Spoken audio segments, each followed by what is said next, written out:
I am old enough to remember having a Picker 5000 scanner, so no more than one detector. So I feel old. Um, I am going to do something a little different. I'm going to be talking about our organization a little more than the products. We have 18 FDA cleared algorithms coming into the US rapidly.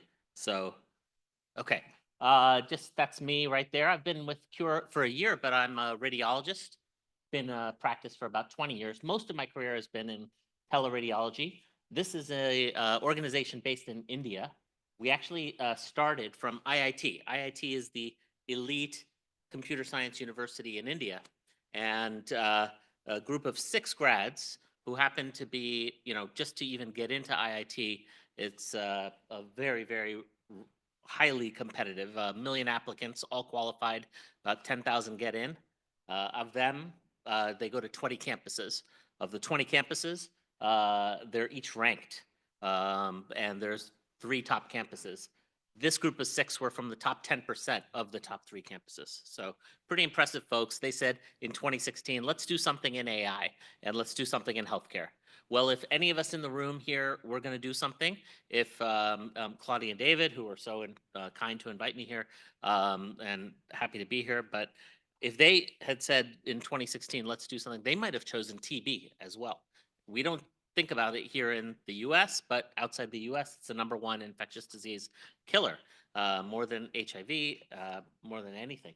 So they went for TB. And the middle part of this slide is more of our US story. We started installing with VRAD, Virtual Radiology, Big Teleradiology Group, in 2019. And then since then, received more and more FDA algorithm clearances. So today, this is kind of where we stand. We have 18 FDA clearances. By the end of 2024, we'll have 22. By the end of 2025, we'll have 25 clearances. So really quite big. Why are we so big? Because we're in 90 countries, 3,000 sites, 200 million studies a year. It's an opposite model of many AI companies. So many huge billion-dollar successful AI companies in the US, like ADOC, they started here. Viz started here, and now they're trying to go globally. We're the reverse.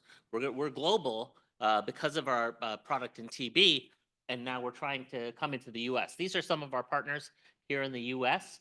So you can see every day it's kind of growing. So we're very happy about that. And then we're with all the different channel partners as well.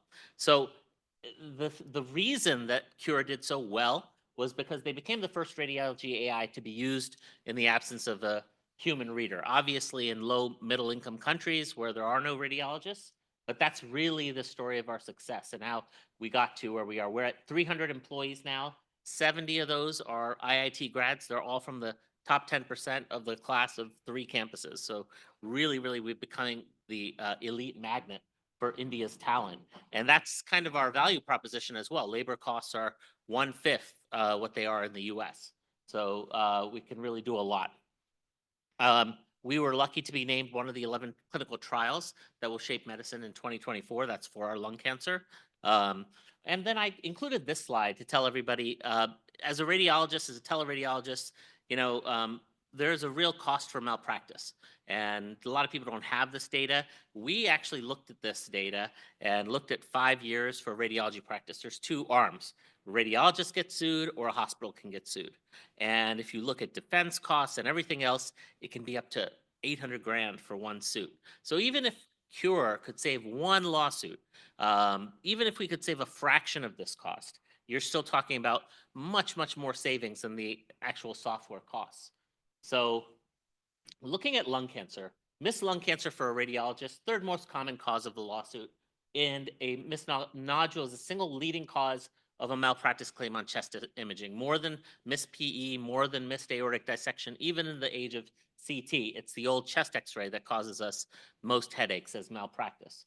And 90% of suits are from x-ray. So, there's a lot of data on this, but this last slide is what I wanted to show. Radiology residents' skill level in chest x-ray reading has gone down so badly that my conjecture is that we're missing about 80–90% of these nodules on plain film. I'm very cognizant of time, so I'm just going to go quickly into our story of the lung cancer. So when we got big in TB, AstraZeneca actually said, hey, can you guys do anything else besides TB? And so we developed a lung nodule algorithm on X-ray. And they said, can you screen 5 million patients by 2025? And we actually said, there's no way. We're a small company. At the time, we were 22 people.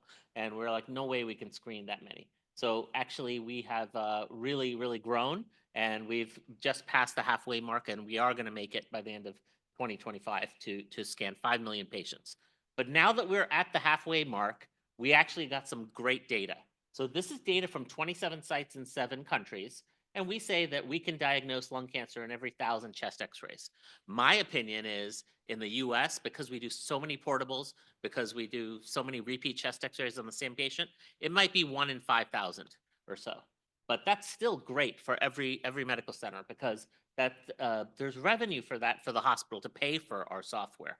You know, there's more bronchoscopies, more surgeries, more everything. If we can find these nodules earlier on X-ray.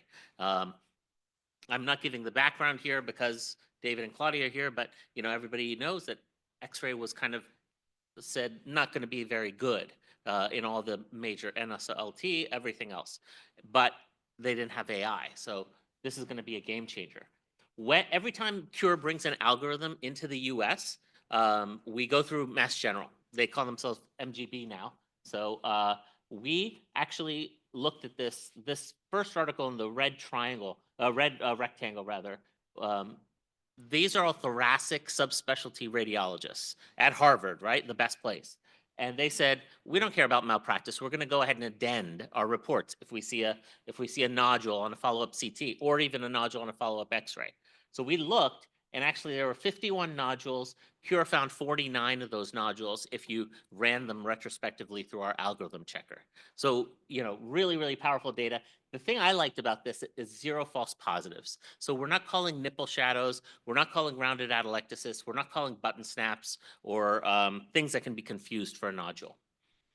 We did the reverse of that MGH study with our teleradiology partner. And even in a group of like 10,000 or so ICU type films, we still found 30 true positive nodules, which was unexpected. So about 94% of nodules missed in routine care are detected by our algorithm. That's not only the MGH data, that's also our FDA data. And FDA data is 65% US patient data. We have European data. It's very, very globalized. Our data sets are huge.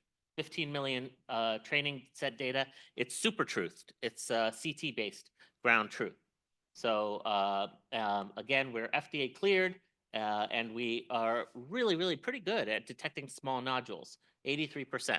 So our goal is to cause a stage shift in lung cancer with our algorithms. So in the name of time, because it's 8 minutes, I have tons of more slides. I said I'll stop here. So thank you very much.